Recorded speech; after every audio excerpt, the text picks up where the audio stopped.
सबको नमस्कार।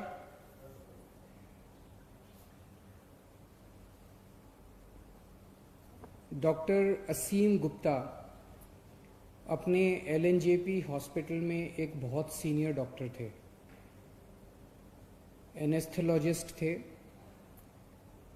आईसीयू में उनकी ड्यूटी थी और कोरोना के पेशेंट्स का इलाज करने का उनकी ड्यूटी चल रही थी पिछले कुछ महीनों से।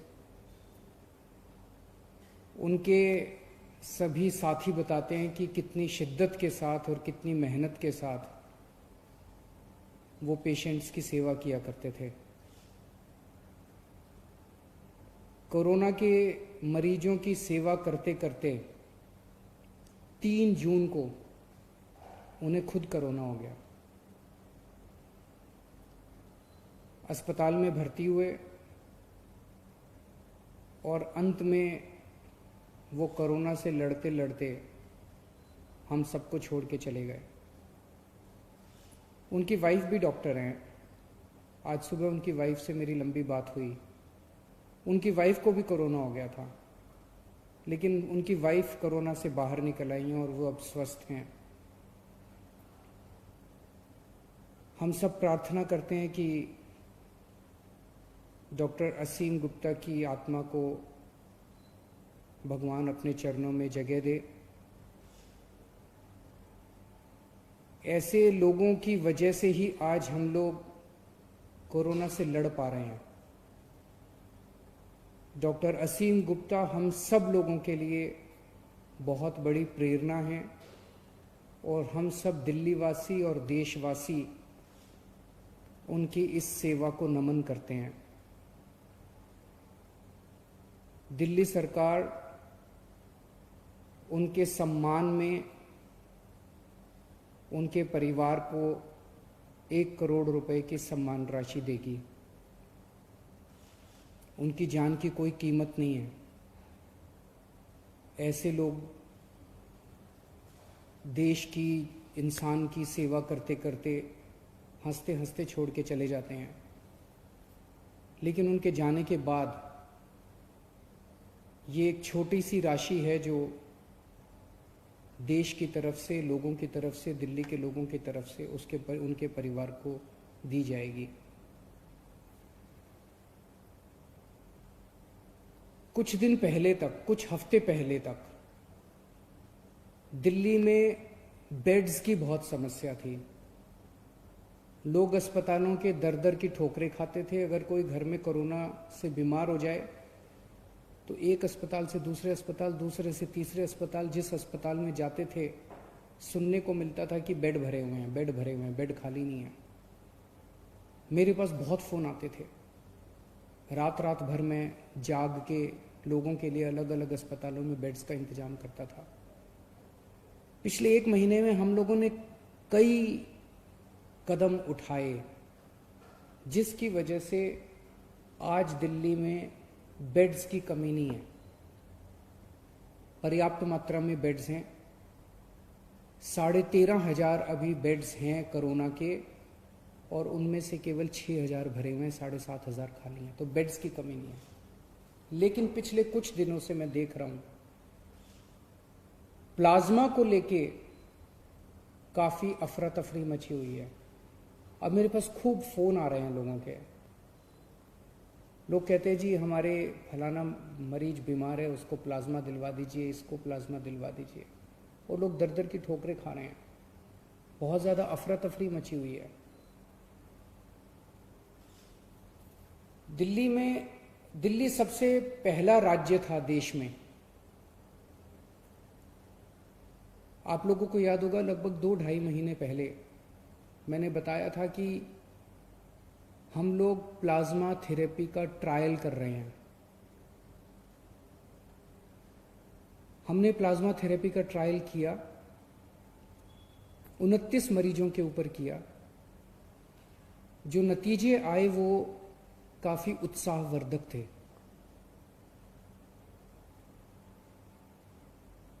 कोरोना में 2 चीज़ें होती हैं मरीज को। एक तो उसका ऑक्सीजन का लेवल कम हो जाता है, हमारा ऑक्सीजन का लेवल 95 होना चाहिए। ये अगर 90 पहुंच जाता है, 85 पहुंच जाता है, 80 पहुंच जाता है तो खतरनाक हो जाता है। तो एक तो ऑक्सीजन का लेवल कम हो जाता है और दूसरा रेस्पिरेशन का लेवल बहुत ज़्यादा बढ़ जाता है, सांस फूलने लगती है। रेस्पिरेशन का लेवल 15 होना चाहिए, ये 20 पहुंच जाता है, 25 पहुंच जाता है, 30 के ऊपर पहुंच जाता है। ये देखने में आया कि अगर प्लाज्मा दे दिया जाए तो ऑक्सीजन के लेवल में भी अच्छी बढ़ोतरी होती है और रेस्पिरेशन का लेवल भी गिर जाता है, कम हो जाता है। तो 29 पेशेंट्स को हमने दिया, उसके अच्छे नतीजे आए, उसे हमने केंद्र सरकार को सौंपा और उसके आधार पे केंद्र सरकार ने दिल्ली सरकार के अस्पतालों में भी और कई प्राइवेट अस्पतालों में भी प्लाज्मा थेरेपी करने की इजाजत दी। अब प्लाज्मा थेरेपी की तो इजाजत मिल गई, लेकिन प्लाज्मा कहां से आए? प्लाज्मा वो लोग दे सकते हैं जो अभी कोरोना जिनको हुआ और वो ठीक हो गए।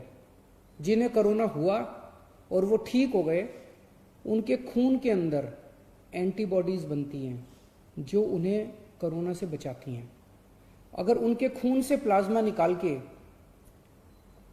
कोरोना के मरीज को दे दिया जाए तो कोरोना का मरीज जल्दी ठीक हो जाता है, उसके शरीर में भी एंटीबॉडीज बननी चालू हो जाती हैं। तो इस टाइम लोग प्लाज्मा लेने के लिए दर दर की ठोकरें खा रहे हैं। इसीलिए दिल्ली सरकार ने तय किया है कि हम दिल्ली में प्लाज्मा बैंक बनाएंगे। ये अपनी तरह का पहला प्लाज्मा बैंक होगा कोरोना के मरीजों का इलाज करने के लिए। देश भर में ये शायद पहला प्लाज्मा बैंक होगा। हम ये नहीं कह रहे कि केवल सरकार प्लाज्मा ले पाएगी और अगर कोई प्लाज्मा डोनेट करना चाहे तो कोई और नहीं ले सकता, हम ये नहीं कह रहे। अगर कोई फैमिली है, उन्हें प्लाज्मा चाहिए, उनका दूसरा कोई रिश्तेदार है, वो कोरोना से ठीक हुआ, वो दे रहा है, तो ले लें, हमें कोई दिक्कत नहीं है। जो हमारा मकसद है, जो अभी एफर्ट्स चल रहे हैं उसको और मजबूत करना, उसको कमज़ोर करना नहीं है। तो हम प्लाज्मा बैंक बनाएंगे, दिल्ली सरकार प्लाज्मा बैंक बनाएगी। इसकी जो भी औपचारिकताएं हैं वो पूरी कर ली गई हैं पिछले 2-3 दिन में। और इस प्लाज्मा बैंक से सभी को प्लाज्मा मिलेगा, चाहे वो सरकारी अस्पताल हो या प्राइवेट अस्पताल हो। कोई सीधे ILBS जो हमारा अस्पताल है दिल्ली सरकार का, वहां पे प्लाज्मा बैंक बनाया जाएगा। अगर किसी को प्लाज्मा चाहिए तो डॉक्टर को या अस्पताल को प्रिस्क्राइब करना पड़ेगा, लिख के देना पड़ेगा कि इनको प्लाज्मा थेरेपी की जरूरत है। कोई खुद के नहीं कह सकता कि मेरा फलाना बीमार है इसलिए मुझे प्लाज्मा दे दो। डॉक्टर की रिकमेंडेशन जरूरी है और डॉक्टर या हॉस्पिटल ILBS को अप्रोच करेंगे और ILBS उन्हें प्लाज्मा दे देगा। ये प्लाज्मा बैंक हमारा 2 दिन में शुरू हो जाएगा। इसकी सारी कार्रवाई हम लोग पूरी कर लेंगे, लेकिन इसमें सबसे इम्पोर्टेंट चीज है, जो लोग ठीक हो गए हैं उन लोगों को सामने आके प्लाज्मा डोनेट करना पड़ेगा। अभी भी लोग कर रहे हैं, लेकिन इस कोई व्यवस्था नहीं है, अब इसकी व्यवस्था बना दी जाएगी। तो जो लोग ठीक हो गए उनसे मेरी हाथ जोड़ के प्रार्थना है, जिंदगी में किसी की जान बचाने के कम मौके मिलते हैं, ये मौका आपको मिला है। मेरी सब लोगों से जो लोग कोरोना से ठीक हो गए उन सब लोगों से प्रार्थना है हाथ जोड़ के कि आप सब लोग सामने आके खुल के प्लाज्मा डोनेट कीजिए ताकि दूसरों की जान बचाई जा सके। एक तरह से यही सच्ची भगवान की सेवा है, एक तरह से यही सच्ची भगवान की भक्ति है। मैं ये बता दूं कि ये गलत फहमी ना हो कि प्लाज्मा कोई संजीवनी बूटी है, प्लाज्मा से सबकी जान बच जाएगी। अगर कोई पेशेंट अंतिम स्टेज में पहुंच चुका है, कोमॉर्बिडिटीज़ हैं, दूसरी बीमारियों से घिरा हुआ है, मल्टी ऑर्गन फेलियर हो चुके हैं, वेंटिलेटर पे जा चुका है, ऐसे पेशेंट्स को बचाना मुश्किल होता है। लेकिन जो पेशेंट्स अभी मॉडरेट स्टेज में हैं, अभी उनकी स्थिति खराब नहीं हुई है बहुत ज़्यादा, उनके लिए ये मददगार साबित होता है, इतना समझ लिया जाए। LNJP के हमारे जो हेड हैं डॉक्टर सुरेश, उनसे मैंने बात की। उन्होंने बताया कि अभी पिछले कुछ दिनों में उन्होंने 35 मरीजों को प्लाज्मा दिया है, जिसमें से 34 बच गए, एक की मौत हुई। एक और दिल्ली का प्राइवेट बड़ा हॉस्पिटल है, उनसे जब मेरी बात हुई, उन्होंने 49 लोगों को प्लाज्मा दिया, 46 लोग बच गए। मैं ये नहीं कह रहा, हो सकता है ये जो 34 लोग हैं और 46 लोग हैं वैसे भी बच जाते उनमें से कितने, लेकिन ये एक आंकड़ा है, उसमें से कितने बचते कितने नहीं बचते कह नहीं सकते। जो डोनर्स हैं उनके मन में गलत फहमियां हैं। एक तो डोनर्स को ये लगता है कि मैं दोबारा प्लाज्मा देने जाऊंगा, कोरोना के अस्पताल में जाऊंगा, कभी दोबारा कोरोना ना हो जाए। वैसे तो दोबारा कोरोना नहीं होगा, लेकिन फिर भी हमने व्यवस्था ILBS में की है। ILBS कोरोना अस्पताल नहीं है। आपके आने का, जाने का, टैक्सी का सारा इंतजाम दिल्ली सरकार करेगी। बस आप हाँ कह दीजिए कि मैं कोरोना देना चाहता हूँ, मैं प्लाज्मा देना चाहता हूँ। और ILBS में अच्छी व्यवस्था की हुई है। मेरे ख्याल से आधा घंटा पौना घंटा लगता है आदमी को वो देने के लिए। अगले कुछ दिनों के अंदर हम नंबर जारी कर देंगे। उस नंबर पे जो जो लोग देना चाहते हैं, उस नंबर पे कॉल करके, व्हाट्सएप करके हमें बता सकते हैं कि मैं देना चाहता हूँ, और उनसे संपर्क करके उनसे सारा इंतजाम कर दिया जाएगा उनसे प्लाज्मा लेने का। सरकार की तरफ से भी हम कॉल करेंगे, जितने पेशेंट्स अभी ठीक हुए उन लोगों को, उन्हें मनाया जाएगा, उन्हें प्रेरित किया जाएगा कि ज़्यादा से ज़्यादा लोग अपना प्लाज्मा दें। और ये जितने एंटीबॉडी टेस्ट हो रहे हैं, ये एंटीबॉडी टेस्ट से भी बहुत सारे ऐसे लोग हैं जिन्हें कोरोना हो गया, ठीक हो गए, पता भी नहीं चला। एंटीबॉडी टेस्ट से पता चलेगा कि उसके अंदर एंटीबॉडीज बन रही हैं, वो कोरोना होकर ठीक हो चुका है। ऐसे भी बहुत सारे 52,000 लोग तो दिल्ली में भी रिकॉर्ड के मुताबिक ठीक हो चुके हैं, और इसके अलावा ढेरों लोग ऐसे होंगे जो कोरोना हुआ, ठीक हो गए, उन्हें पता नहीं चला। ऐसे सब लोगों को प्रेरित किया जाएगा ताकि वो ज़्यादा से ज़्यादा प्लाज्मा दें और हम और ज़्यादा से ज़्यादा लोगों की मदद कर सकें, उनकी जान बचा सकें। और इसमें सबसे अहम भूमिका मीडिया की होगी।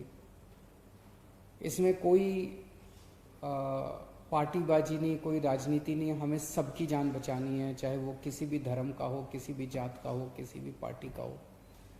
और सब में सब लोग आते हैं, तो उसमें पत्रकार भी आते हैं, उसमें तो मेरी मीडिया के साथियों से खास तौर से निवेदन है कि आप लोग भी कैंपेन चला के अपने अपने चैनल पे, अपने अपने मीडिया हाउस में ज़्यादा से ज़्यादा लोगों को प्रेरित करें कि वो लोग प्लाज्मा डोनेट करें और दूसरे लोगों की जान बचाएं। शुक्रिया।